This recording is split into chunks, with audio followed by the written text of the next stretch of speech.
modernizar. Mas nós não estávamos modernizando na estrutura do PT. E as pessoas não tinham coragem de enfrentar esse debate. E nós dizíamos, e nós éramos naquele momento taxados de radicais, de intransigentes, que as coisas estavam melhorando. E nós mostrávamos a situação toda, o quanto o Brasil estava sendo espoliado, quanto a situação da utilização da máquina do governo, o quanto esse processo do Foro de São Paulo estava ganhando e avançando cada vez mais na América Latina, o quanto eu cobrava, às vezes, nos grandes debates dos jovens, principalmente no Rio Grande do Sul, onde nós temos ali um grande encontro que é feito anualmente para se debater isso, a cobrança que fazia dos jovens de uma maior participação no processo político, uma omissão enorme, principalmente do nosso segmento, numa atividade política. As pessoas desconsideravam essa opção, diziam, não, não fica bem, não é correto, deixa para lá, isso aí só está envolvido em bandalheira.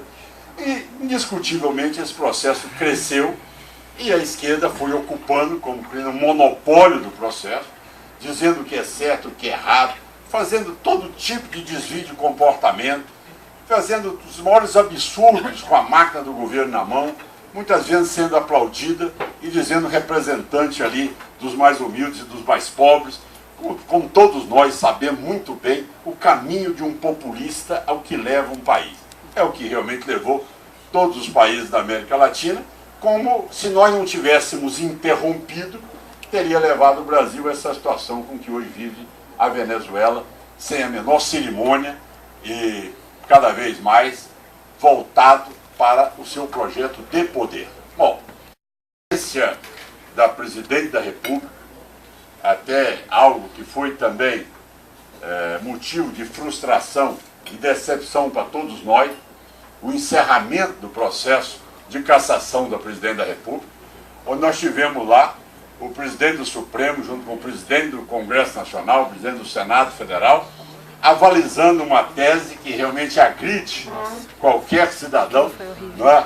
que tem conhecimento mínimo do português, né, nem da Constituição brasileira, aonde uma situação de cassação de um mandato é indiscutivelmente a inabilitação da pessoa à ocupação de qualquer cargo público. É óbvio, a questão de ordem que eu coloquei ao presidente, quer dizer, se eu então apresentasse o contrário, eu vou inabilitar o presidente da República, tá certo? Ele não poderá cumprir a função.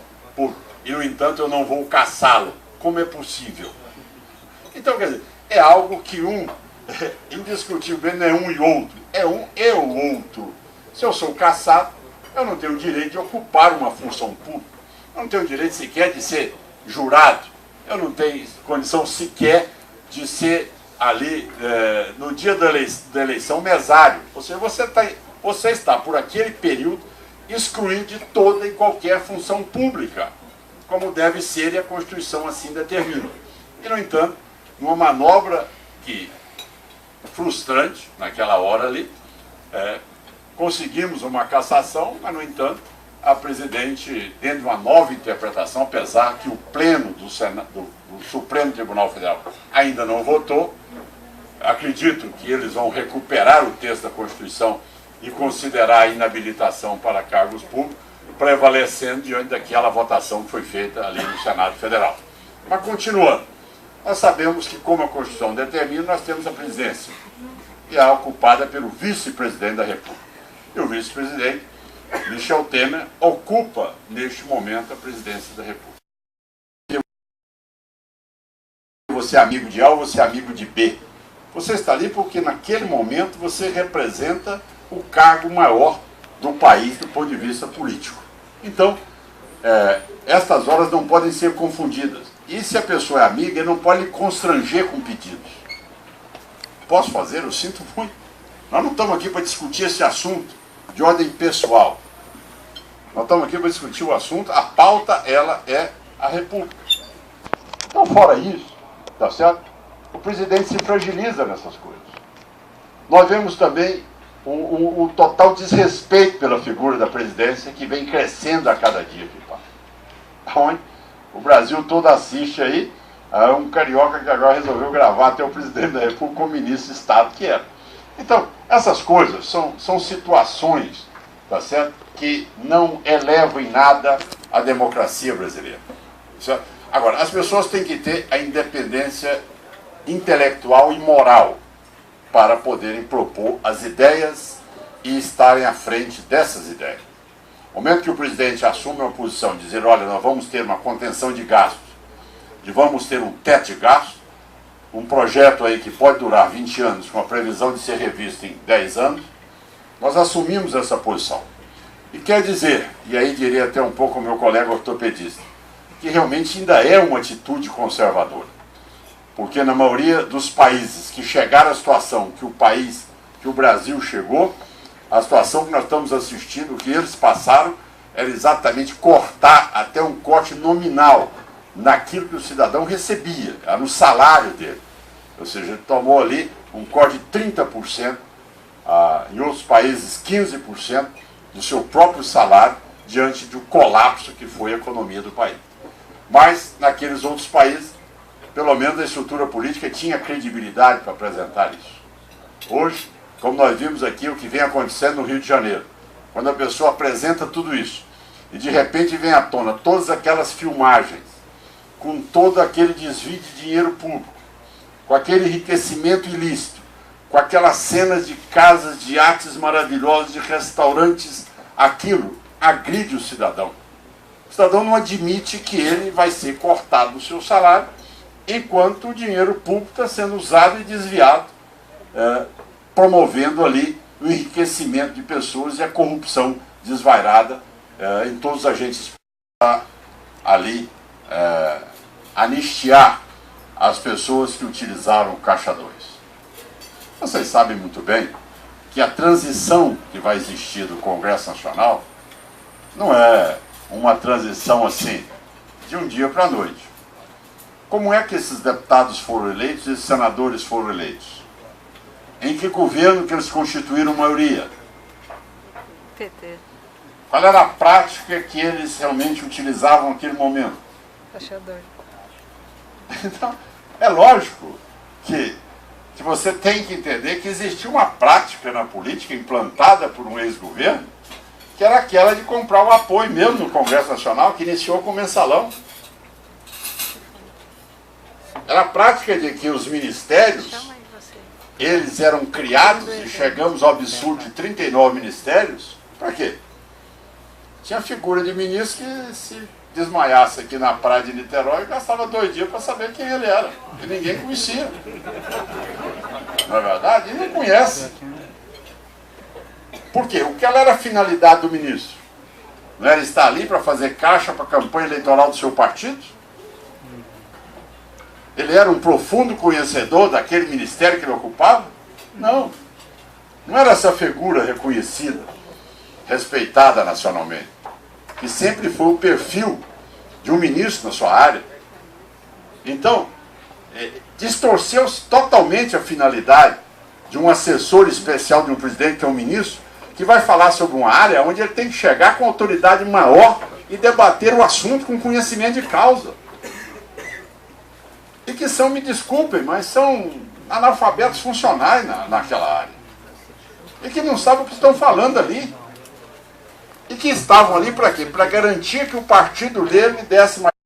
Eu quero provocar um pouco também o plenário. Vocês acham que uma quadrilha constituída em que tem apenas um componente, só o político? Não. Então, eu acho que nós temos também que ter a coragem, na hora certa, de nós exigirmos também dos outros poderes que mostrem como eles estão vivendo e como eles estão agindo.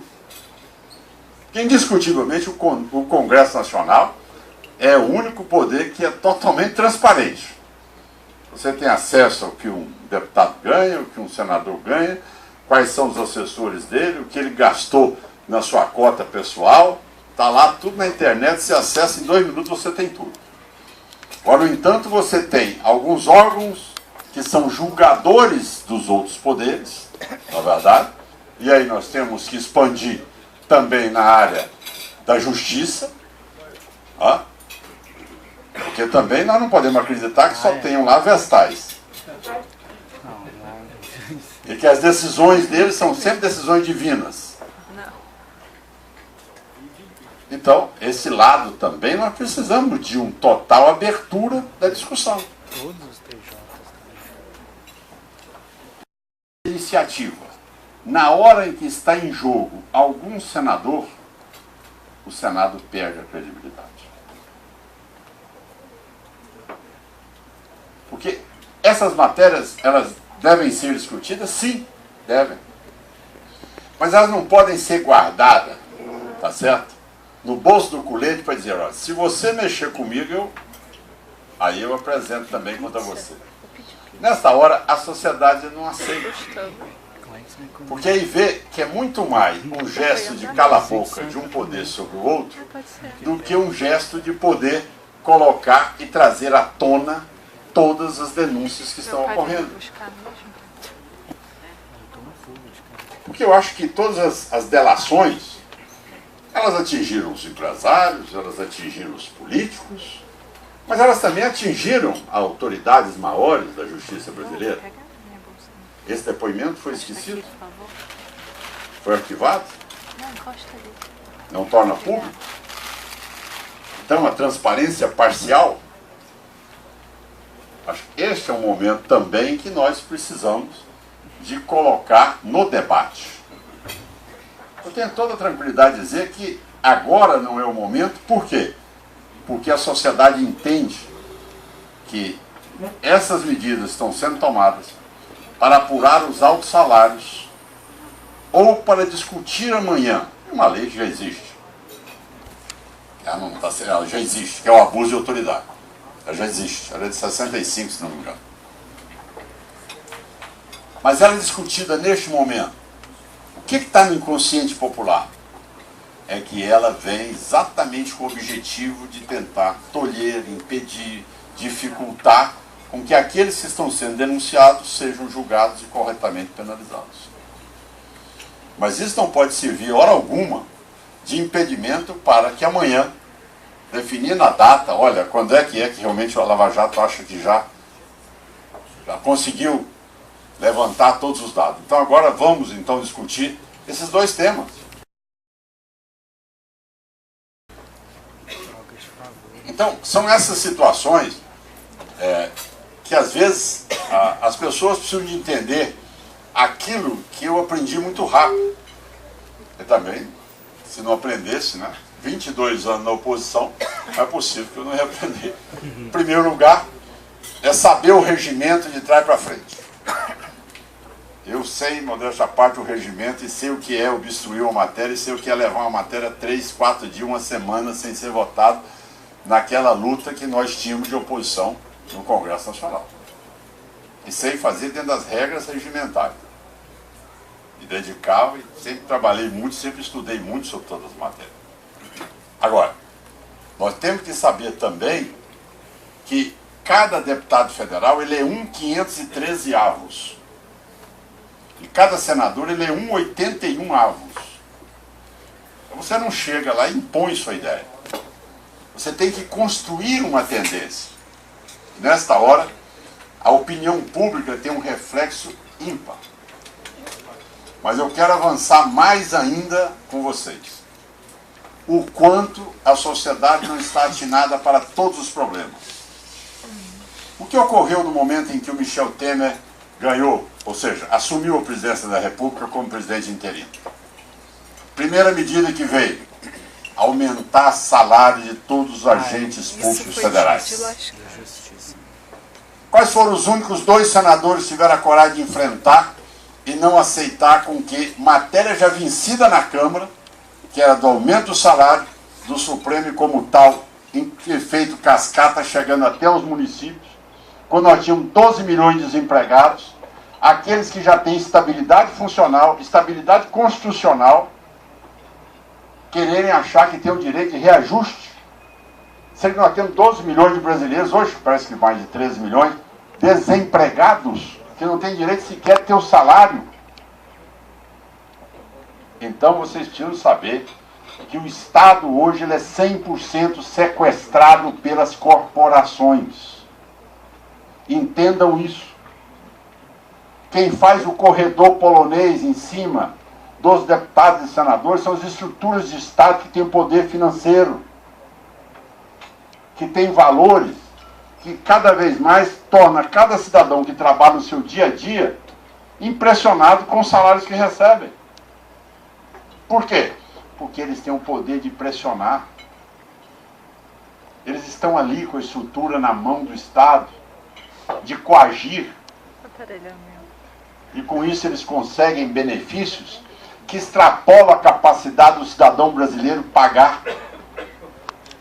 Quando nós... No país, o pessoal do executivo e a direita, os liberais virão bem fortes depois de 13 anos de extrema esquerda. Qual o senhor acha que vai ser a tônica que vai imperar? A discussão política sobre os problemas ou a discussão mesmo de construção do país? E uma segunda pergunta que a Elaine pediu para fazer, ela elogia muito o cabelo do senhor, quer saber qual é a marca do shampoo que o senhor usa. O meu pai tem esse cabelo. Só falei para que usa Neutrox, que é o creme que meu pai usa. Vamos lá. Não, Coleri não. Meu pai tem o cabelo igual do senhor, senador. Eu não sei qual é o shampoo lá do hotel. Gente, eu não saberia de responder isso aí. Mas muito obrigado aí pelo elogio aí ao cabelo. Quer dizer, depois tem que me mandar, eu quero eu mandar acho isso que a pra minha pauta, mãe. ela vai ser uma pauta, vai ter um componente político importante na pauta, mas indiscutivelmente, eu acho que a população ela vai olhar assim com um pouco de preocupação aquele que já chegar resolvendo o mundo e sinalizando. Vai ligar de novo. Eu já estou esperando, parece que tem 1 minuto, volta. Isso é sabotagem de petista. É do pessoal. Ah, é pessoal. É o Pode pessoal falar? que tá Aqui em sabotando. Niterói Bom, é pessoal. então eu acredito que vai ter um componente político, sim. O debate vai ser de discutir o que foi o Brasil usando dinheiro do BNDES para financiar a Venezuela, país da África para fazer caixa 2 e vice-versa. E vai ter o lado daqueles que realmente querem saber como é que eles vão ter oportunidades novamente ao emprego, como é que nós vamos poder avançar no repasse da saúde e da educação. Acho que esses temas eles vão indiscutivelmente pautar a decisão. Qual é que vai ser o diferencial desse debate? Eu acho que aí os candidatos já têm uma vida pregressa. Pela primeira vez eu acho que o currículo vai valer muito. Mas nós temos um outro componente que nós não tivemos em 89 quando eu fui candidato a presidente. Sabe qual é? É que naquela época nós tivemos uma eleição descasada, uma eleição solteira. Discutia somente presidência da República, em 89. Agora nós temos um outro complicador. Você não pode tirar a importância das máquinas estaduais e municipais. Nesta eleição também você não vai eleger só o presidente da República. Então nesta hora, o debate ele fica um pouco distorcido. Porque muitas vezes o debate local ele sobrepõe ao debate nacional. Às vezes a pessoa se interessa mais pelo candidato a governo do que pelo candidato a presidente. Era o que acontecia anteriormente. Não sei se isso vai acontecer agora. Qual é o lado favorável? É que as redes sociais hoje tomam um outro rumo, vamos dizer, um outro poder, uma outra força de comunicação que poderá dar muitas vezes a esse debate a importância maior para também sinalizar nas eleições estaduais. Terceiro ponto que eu vejo é que a sociedade esteja atenta para que o poder da estruturação dos governos locais não deforme o resultado das eleições. Ou seja, não jogue por terra aquilo que amanhã seja um Congresso Nacional que vai estar, de uma certa maneira, manietado, engessado, como nós vemos o outro. Eu posso dizer a vocês que eu como candidato a deputado federal, fui deputado federal 5 mandatos, era interessante que às vezes eu me deparava com uma situação como ele coloca. O Estadão dizia a mim, ó, cara, eu gosto de você, você é uma pessoa excelente, você até me operou, rapaz, eu estou ótimo, estou bem, eu vejo você lá no parlamento, você está certo. Mas você te convida o seguinte, entenda a minha situação, é porque o candidato que chegou aqui, fez um acordo aqui no município, ele, você sabe, o repasse que ele me deu, eu vou dar a sustentar minha família quase um ano. Então eu adoro você, mas eu não posso votar em você, você entendeu? Não, então, isto é uma cultura. Eu, quando trabalhei durante 8 anos na reforma política, da mesma maneira que nós conseguimos um plano econômico capaz de quebrar a cultura da inflação que está voltando para esse governo, que tendeu a voltar nesse governo do presidente Dilma, nós temos que criar algo que seja a ruptura da compra do voto. Isso é uma cultura. Quando você fala com um deputado na Suécia, na Bélgica, na Alemanha, o cidadão fica olhando para você, não é uma conversa, não existe isso na cabeça dele. Isso não passa pela cabeça. Agora, no Brasil isso ficou muito forte. Qual é o melhor candidato? É aquele, as ideias, o cidadão não sabe nem às vezes a ideia dele. Ou seja, este poder da compra do voto ainda é uma realidade numa grande maioria dos municípios do país. Esta é a dificuldade. E depois as consequências são diretas. Só que o cidadão está ali no imediatismo dele, no desemprego dele, na falta de atendimento de saúde da filha dele. Entende? Então é algo que ainda distorce o processo. Não é fácil. Você não pode tirar deles a capacidade de debate, a capacidade de discussão, de envolvimento e até de formar uma tendência de opinião no país. Eu fui à Venezuela para querer lá visitar, tá certo, o preso político. Não andei nem 1 quilômetro fora do aeroporto, ficamos presos lá 12 horas, tá certo? E dentro de uma van e sem sair. E as pessoas tentavam derrubar a van e diziam, olha, o Chávez está vivo, vocês são os imperialistas. Sendo que nós estávamos ali com uma missão de governo pelo Senado Federal, no avião da Força Aérea Brasileira, com as credenciais do governo brasileiro, e, no entanto, nós fomos sequestrados, não tivemos capacidade de andar 1 quilômetro além do aeroporto. Fomos sitiados em torno da van que estava conosco. E, no entanto, nós éramos ali os imperialistas, e eles ali estavam se sentindo agredidos, porque nós cobrávamos uma cláusula democrática, que é a cláusula que impõe que todo país que participa do Mercosul tem que deixar clara a maneira como ele trata e como ele impõe ali as regras da justiça, da economia e de tudo mais. Então, vejam bem, mas você não pode tirar deles essa capacidade de comunicação, e aí eles conseguem levar um sentimento que são, muitas vezes até difícil de você, porque não tem nem a arma do diálogo mais. Uma vez, como nos debates, eu sempre adoro o debate, um pouco provocativo, eu estava numa formatura de colegas médicos, mas o anfiteatro era muito, naquela época, 1985, era muito de esquerda, e aí, de repente, eu tomava uma baia numa fala e falei, olha, eu não quero parar, porque eu quero desenvolver uma outra tese agora eu como médico. Eu vou desenvolver uma tese que vai ser transplante de cérebro. Porque eu, se Deus quiser, eu vou transplantar o cérebro da esquerda, que é cérebro 0 quilômetro, nunca foi usado. Não podemos recuperar a capacidade da pessoa. Bom, aí vocês já viram que não teve nem clima para continuar o discurso.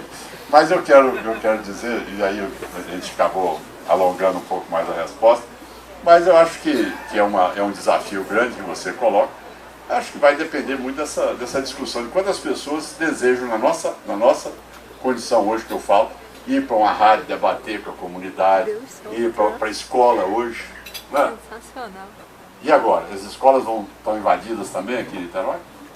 A UF tá. A As UF escolas estão sempre tá invadidas também. invadida, né? Então, essa coisa é a discussão também da sociedade. Não é? A sociedade tem que chegar e tem que debater esse assunto. Não é a autoridade apenas do governo. Não é? Além da autoridade do governo, também tem que ter a autoridade da família. Isso é fundamental. Uma vez perguntaram a um presidente francês em quantos minutos ele varria Paris. Ele falou, em 1 minuto. Ah, mas como é assim? Que milagre é esse? Ele falou, não tem problema nenhum, eu vou conclamar a população, cada um vai varrer a porta de sua casa. Em 1 minuto eu estou com a cidade limpa. Então, quer dizer, isto é o sentimento de participação da sociedade. Totalitário, tá? Ou seja, bem interiorano. O pau que dá no Chico, dá no Francisco. Então, esta é a regra que tem que existir. O que o Legislativo não pode admitir é que outro poder venha apontar o dedo para ele, não tendo as credenciais necessárias para apontar. Então, se tem erros, vamos corrigir todos eles. Não é de uma maneira seletiva. Certo? Isso é que eu acho.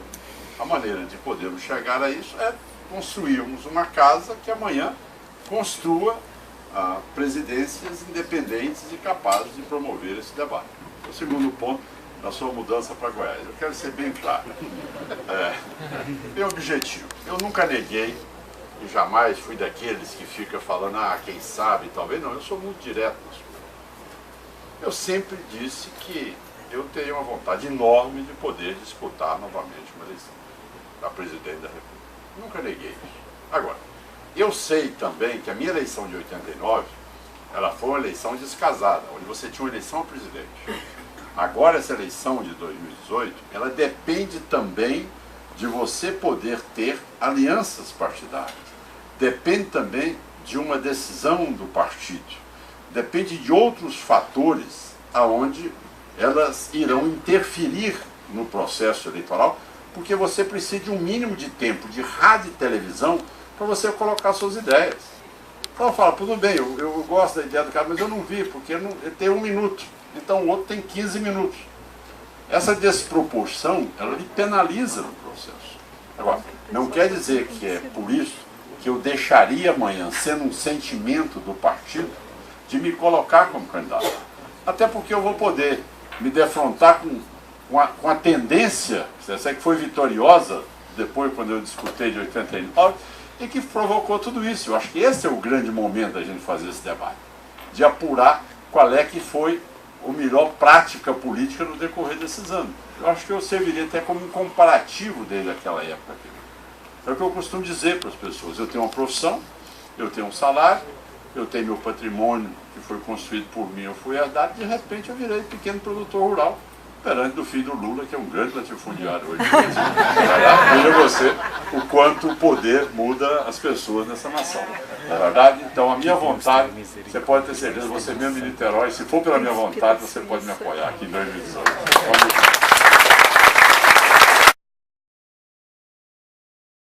Estou demorando muito na resposta.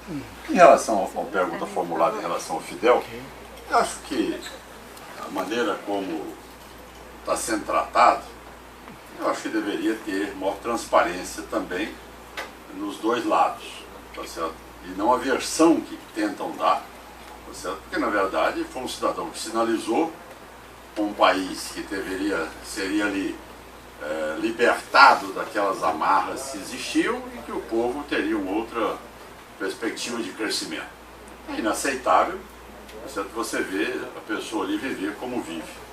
É admissível, tá certo? Mas esse é o fim de todo populista. Todo populista caminha para aquilo que nós vimos lá, como caminha a Venezuela, como vai caminhar a Bolívia, enfim, todos os países serão a mesma coisa, como a Argentina tem passado. Então, em relação ao Fidel, bem claro, é um cidadão que teve uma função no momento de fazer uma revolução, pregando uma coisa, e que se apoderou do poder durante 50 anos. É isso. É o que eu debati há pouco dia com a senadora do PCdoB. Não podemos aceitar a cláusula de desempenho porque vocês vão inviabilizar os partidos que são históricos e que muitas vezes não têm essa quantidade de votos que vocês estão dizendo. Foi interessante. Lá no país que vocês governam, lá em Cuba, vocês são únicos, vocês não têm cláusula de desempenho para o segundo, vocês indicam os membros do parlamento e vocês elegem o presidente da República. Situação, e aqui você quer o quê? Você quer ter funcionamento parlamentar sem ter voto. É um negócio impressionante. Você vê a que ponto chega. Então, eu acho que o caso de Fidel Castro não teria porquê, diante de uma crise tão grave que nós estamos passando no Brasil, de uma situação econômica, na verdade, de desafios que nós estamos vivendo neste momento, nós ficamos aí horas a fio aí. Ontem não tinha outro espaço na televisão que não fosse falar disso. Não, tudo bem, faleceu, quais são os pontos? Pessoas que convergem, que se divergem, tudo bem, eu respeito. Agora, não comungo de maneira nenhuma com aquela prática. Porque eu acho que aquilo ali realmente é uma atrocidade para aquelas pessoas que não se submetiam às suas regras. Então, eu acho isso. Em segundo lugar, você teve a oportunidade de resgatar um espaço que foi há muitos anos atrás, 30 anos atrás, eu vim fazer um debate aqui. Vejo vocês o que eu tinha coragem de enfrentar. Saí naquela época, aí eu Niterói, São Rio de Janeiro, São Paulo, todo lugar. E não tinha lugar que não era agitado, era igual aconteceu aqui, todo lugar era. Era para colocar o debate que a gente achei importante, como vocês estão fazendo aqui no dia de hoje. Essa matéria já foi motivo de plebiscito. Já foi referendada. Então nós já criamos as situações com que o cidadão brasileiro deve ter as suas condições de defesa. Está claro. Agora, só que com a lei existente e o governo do PT, elas nunca foram colocadas em prática. Essa é a verdade. A lei existe. Você cumpriu aquelas regras que estão lá, nós podemos ter. No entanto, o que eles tentam? Cada vez mais dificultar. Porque tem Agora, como você tem também a outra lei, o cidadão invadiu uma propriedade, ele não pode ser beneficiário de uma outra invasão.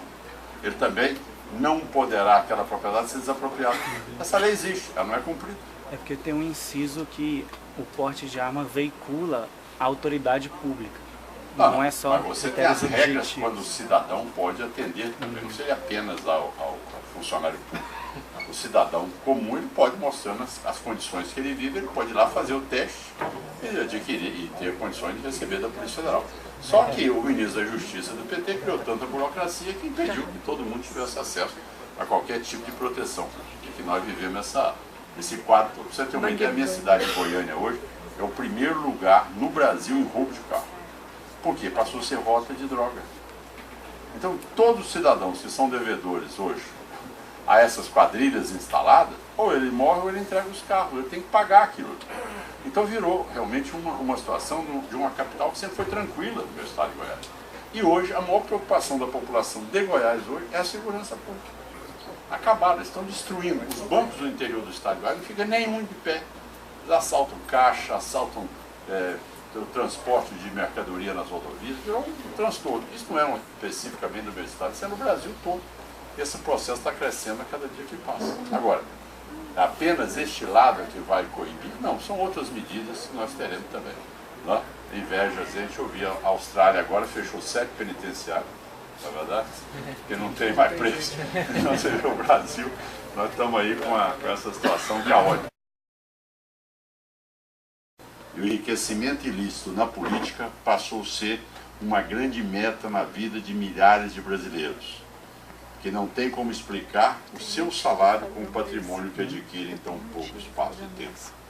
Esta é uma realidade que durante um tempo frustrou a sociedade brasileira, teve um outro momento que acomodou a sociedade brasileira e teve um terceiro momento que muitos da sociedade brasileira queriam sociedade para essas pessoas para darem bem na vida.